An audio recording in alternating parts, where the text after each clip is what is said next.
Friends, welcome back to my channel. இன்றைக்கி நம்ம என்ன பார்க்க போகிறோன்னா, கலைத்திட்டம் முழுவதும் உள்ள மொழி சப்ஜெக்டில் யூனிட் 1ல் இருக்கிற ரொம்ப இம்பார்ட்டன்ட் 10 மார்க் தான் பார்க்க போகிறோம். மொழியை பயன்படுத்தி மனித செயல்பாடுகள் வெளிப்படும் பல்வேறு முறைகளை விளக்குக.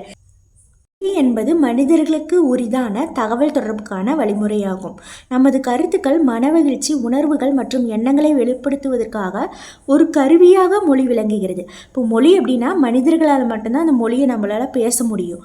அப்போ நம்ம என்ன பண்ணுவோம்னா, நம்மளுடைய உணர்வுகளையோ, நமக்கு இருக்கிற கஷ்டங்கள், எண்ணங்கள், இதெல்லாம் நம்ம வெளிப்படுத்தி ஒருத்தர்கிட்ட சொல்லணுன்னாவே நமக்கு மொழி தேவைப்படுகிறது. ஒரு கம்யூனிகேஷன் பண்ணுறதுக்கு மொழி ரொம்ப யூஸ்ஃபுல்லாக இருக்குது. மொழியை பயன்படுத்தலின் முக்கிய திறன்கள்: உன்னிப்பாக கேட்டல், பேசுதல், வாசித்தல், எழுதுதல். இதெல்லாம் ரொம்ப இம்பார்ட்டன்ட். மொழியை பயன்படுத்தலின் துணை திறன்கள்: பார்த்தல், வடிவமைத்தல், அசைத்தல், கவனித்தல். உன்னிப்பாக கேட்டல். உன்னிப்பாக கேட்டல் என்பது கேட்கும் ஒலிகளுக்கு பொருளுணர்தல் என்று வரையறுக்கப்படுகிறது.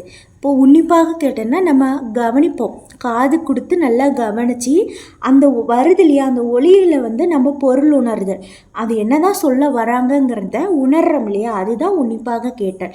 உன்னிப்பாக கேட்டல் என்பது ஒருவர் மற்றவர்கள் வாய் வழியாக அளித்திடும் தகவல்களை பெற்றிட உதவும் திறனாகும். எனவே இத்திறன் கொள்திறன் என்றும் வாய்மொழி திறன் என்றும் குறிப்பிடப்படுகிறது. இதெல்லாம் 1 மார்க்கில் கேட்பாங்க. மற்றவங்க பேசுகிறத நமக்கு புரிஞ்சதுன்னா அதுதான் உன்னிப்பாக கேட்டல். பேசுதல். பேசுதல் என்பது குரல் ஒலிகளை பயன்படுத்தி பிறருடன் தகவல் பரிமாற்றம் செய்திடல் ஆகும். பேசுதல் என்பது உரையாடல், சொற்பொழிவு, விவாதம் என்று பல்வேறு வடிவங்களை மேற்கொள்ளலாம். பேசுதல் என்பது வெளிப்படுத்துதல் அல்லது வெளியீட்டு திறன் மற்றும் வாய்மொழி திறன் என்றும் குறிப்பிடப்படுகிறது. பேசுதல் அப்படின்னா என்ன? நாம் ஒரு கருத்தை மற்றவங்ககிட்ட சொல்லும் போது அது ஒலி வருது இல்லையா, குரல் ஒலி, அதுதான் பேசுதல். அந்த பேசுதல் உரையாடல், சொற்பொழிவு, விவாதம், இப்படி பல்வேறு பேர்களை சொல்லி அதை வடிவமைக்கிறாங்க. இப்போ உரையாடல்னா என்ன? நம்ம கம்யூனிகேஷன், ஒருத்தருக்கு ஒருத்தர் கம்யூனிகேட் பண்ணுறோம். சொற்பொழிவு அப்படின்னா ஒரு நிறைய பேர் இருப்பாங்க, அவங்களுக்கு முன்னாடி ஒரு டாபிக் பற்றி பேசுகிறது. இப்போ விவாதம் அப்படின்னா 2 டீம் இருப்போம், ஒருத்தருக்கு ஒருத்தர் ஒரு டாபிக் பற்றி பேசிக்கிட்டே இருப்பாங்க. இந்த மாதிரி பல்வேறு வடிவங்களில் இருக்குது. இது வெளியீட்டு திறன், வாய்மொழி திறன் இப்படின்னு சொல்லுவாங்க. இதெல்லாம் 1 மார்க்கில் கேட்கலாம். இந்த மாதிரி இம்பார்ட்டண்ட் லைன்ஸ்லாம் நீங்கள் ஹைலைட் பண்ணி எழுதணும். வாசித்தல். வாசித்தல் என்பது எழுத்து வடிவில் உள்ள குறியீடுகளை அடையாளம் கண்டு அவற்றைக்கான பொருள் உணர்தல் ஆகும். ஒரு குறியீடு தான் எழுத்துன்னு நம்ம சொல்லுவோம். அந்த குறியீடை நம்ம அடையாளம் கண்டுபிடிச்சி அதை நம்ம பேசுவோம், வாசிப்போம். அதுதான் வாசித்தல். இந்த சப்ஜெக்டோட நோட்ஸ் வேணும்னா அது சம்மந்தமாக ஒரு வீடியோ போட்டிருப்பேன், அந்த வீடியோ பாருங்கள். என்னோடய இமெயில் ஐடிக்கு கான்டாக்ட் பண்ணுங்கள், நான் உங்களுக்கு வாட்ஸ்அப்பில் நோட்ஸ் அனுப்புவேன். வாய்மொழியை புரிந்து கொள்வது அச்சில் காணப்படும் கருத்துக்களை புரிந்து கொள்வதற்கு அடிப்படையாக அமைகிறது. இப்போது ஒரு விஷயத்தை பேசுகிறாங்கன்னா அதை எப்படி நம்ம புரிஞ்சுக்கிறோமோ அதே மாதிரி தான். இப்போது ஒரு புக் எடுத்துக்கிட்டிங்கன்னா அதில் அச்சடிச்சிருப்பாங்க. அந்த எழுத்துக்கள்லாம் படித்து அதில் என்ன சொல்ல வராங்கங்கிறத புரிஞ்சுக்கிறோம் இல்லையா, அதுதான் வாசித்தல். வாசித்தல் என்பது எழுத்து மொழியினை ஏற்றுக்கொள்ளும் திறன் என வகைப்படுத்தப்படுகிறது. எழுதுதல். எழுதுதல் என்பது அச்சடிக்கப்பட்ட சொற்கள் மூலம் தொடர்பு கொள்ளுதல் அல்லது ஒருவர் தன்னுடைய கருத்துக்களை பதிவு செய்தல் ஆகும். இப்போ நம்மளுடைய கருத்துக்களை எழுதி பதிவு செய்வோம். அது காலத்துக்கும் நமக்கு பின்னாடி வரக்கூடிய மக்களுக்கும் அது போய் சேரும். இப்போ நூலகங்கள்லாம் இருக்கு இல்லையா, இப்போ நம்ம ஒரு புக்கு எழுதுகிறோம்னா அந்த புக்கு எழுதி அச்சடித்து அது புக்காக வெளியிடும் போது அதை வாங்கி நிறையா பேர் படிப்பாங்க. அது அப்படி பாதுகாப்பாக இருக்கும். அதனால் கருத்துக்களை பதிவு செய்வது தான் எழுதுதல். இது வெளிப்படுத்தும் திறன் அல்லது எழுத்து மொழி தொடர்பான படைப்பு திறன் என வகைப்படுத்தப்படுகிறது. பார்த்தல். பார்த்தல் என்பது காணும் குறிகள் உணர்ந்து தகவல்களில் கவனம் செலுத்துதல் ஆகும். காட்சி குறியீடுகள். புத்தகங்களில் காணப்படும் நிழற்படம், பொருள்களின் சாயல்கள், விளக்கப்படங்கள், வரைபடங்கள், தேசப்படங்கள் போன்றவை உள்ளடங்கும். இப்போ காட்சி குறியீடுகள் அப்படின்னா இந்த படங்கள் தான், விளக்கப்படங்கள், தேசப்படங்கள்லாம் இருக்கு இல்லையா, அதெல்லாம் நம்ம பார்த்தாவே நமக்கு புரியும். இதுதான் காட்சி குறியீடுகள். சாலைகளில் இயங்கும் குறியீட்டு விளக்குகள், வழி இல்லை, நோயின்றி போர்டெல்லாம் வச்சுருப்பாங்க இல்லையா, அதெல்லாம் காட்சி குறியீடுகள்.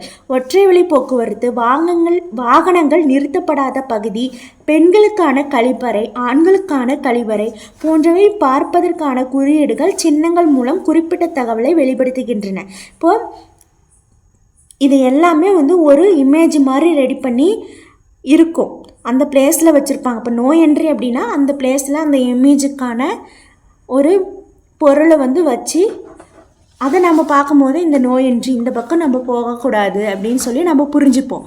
இதுதான் சின்னங்கள் குறியீடுகள்னு சொல்கிறாங்க. வடிவமைத்தல் என்பதில் நமது கருத்துக்களை வெளிப்படுத்த அத்தகைய காட்சிசார் குறியீடுகளையும் சின்னங்களையும் பயன்படுத்துகிறோம். வடிவமைத்தல் அப்படின்னா நம்ம ஒரு எண்ணங்களை வெளிப்படுத்துவதற்காக நம்ம ஒரு காட்சி கருவிகளை உருவாக்குறோம். அதாவது டிராயிங் மூலமாக உருவாக்கி ஒரு சின்னமோ. சாலைகளில் இயங்கும் குறியீட்டு விளக்குகள், மஞ்சள், சிகப்பு, பச்சை அது மாதிரிலாம் இருக்கு இல்லையா, அதெல்லாம் என்ன பண்ணுறோன்னா அது ஒரு பொருளாக உருவாக்குறோம். ஒரு சின்னம், அது டிராஃபிக் சிக்னலோட சின்னம். அது பார்த்ததுமே நமக்கு புரியும். இப்போ ரெட் லைட் வந்தால் நிற்கணும் அப்படிங்கிற மாதிரி நமக்கு எல்லாமே புரியும். அதுக்கு நம்ம வடிவமைக்கிறோம். ஒரு பொருளை மற்றவங்களுக்கு கன்வெர்ட் பண்ணணுன்னா அது நம்ம ஒரு சின்னங்களாகவோ ஒரு குறியீடாங்களோ வடிவமைக்கிறோம். அந்த வடிவமைப்பு தான் பார்த்ததுமே புரிஞ்சு இந்த பக்கம் நம்ம போகக்கூடாது, நோயின்றி, அது மாதிரி ஒரு போர்டு மாதிரி ஒரு டிராயிங் மாதிரி உருவாக்குறாங்க. இப்போ வாகனம் நிறுத்தப்படாத பகுதி அப்படின்னா அதுக்கு தனியாக ஒரு போர்டு இருக்கும். உரை பகுதிகளை காட்சிசார் குறியீடுகள் மற்றும் சின்னங்களோடு வழங்குதல் வாசிப்போர் உரைகளை நன்கு புரிந்து கொள்ள உதவுகிறது. இப்போ நீங்கள் ஒரு புக் 10th ஸ்டாண்டர்ட் புக் எடுத்துக்கிட்டிங்கன்னா கூட அதில் நிறைய இமேஜஸ் நிறைய இருக்கும். அப்போது அந்த இமேஜ் பார்க்கும்போது ஒரு சயின்ஸு டாபிக் எடுத்துக்கிட்டிங்கன்னா அதில் ஏதாவது ஒரு டிராயிங், ஒரு ஃப்ளவர் பற்றி படிக்கிறீங்கன்னா அந்த ஃப்ளவரோட பார்ட்டு எல்லாமே இமேஜாக கொடுத்துருப்பாங்க. அதை பார்க்கும்போது வாசிக்கிறவங்களுக்கு அதை பார்க்கும்போது நமக்கு ஈஸியாக அண்டர்ஸ்டாண்ட் ஆகிடும். அதுக்கு தான் இந்த வடிவமைத்தல் பயன்படுகிறது. கவனித்தல் என்பது பேசுவரின் உடல் அசைவுகளில் கவனம் செலுத்துதலை குறிக்கிறது. எந்த ஒரு உடல் அசைவு அல்லது உடல் மொழியையும் சொல்சாரா தகவல் பரிமாற்றத்தில் உள்ளடங்கும். அதாவது வார்த்தைகள் எதுவும் யூஸ் பண்ணாமல் நீங்கள் ஒரு உடல் அசைவுகள் மூலமாகவே வெளிப்படுத்துவீங்க இல்லையா, அதை தான் சொல்சாரா தகவல் பரிமாற்றம் அப்படின்னு சொல்கிறாங்க. ஒருவரது கை அசைவுகள், முகபாவனங்கள், ஏதேனும் ஒரு உடல் உறுப்பின் குறிப்பிடத்தக்க அசைவுகள் ஆகியவை பேசப்படும் அல்லது எழுதப்படும் குறிப்பிட்ட சொற்களுக்குரிய மொழிச்சாரா குறிப்புகள் ஆகும். இப்போ நீங்கள் எந்த ஒரு வார்த்தைகளும் யூஸ் பண்ணாமல் ஒரு விஷயத்தை, ஒரு சைகை, ஒரு கை, உன்னோட முகம், நம்மளோட முகம் சிரிச்ச மாதிரி பேசுகிறது, முறைக்கிறது, நிறைய ஃபேஷியல் எக்ஸ்ப்ரெஷன் இருக்கும். அது மூலமாக நீங்கள் ஒரு விஷயத்தை மற்றவங்களுக்கு சொல்கிறீங்க அப்படின்னா, இப்போ கோவமாக நீங்கள் இருக்கிறீங்கன்னா உங்களுடைய ஃபேஸை நீங்கள் கோவமாக இருக்கும்போது காட்டி கொடுக்கும். அப்போ அது மூலமாக கூட நீங்கள் தகவல் பரிமாற்றம் செய்கிறீங்க இன்னொருத்தருக்கு. அசைதல், ஒருவர் தனது முழு உடலையும் சுய வெளிப்பாட்டிற்காக பயன்படுத்தப்படும் போது அச்செயல் அசைவு எனப்படும்.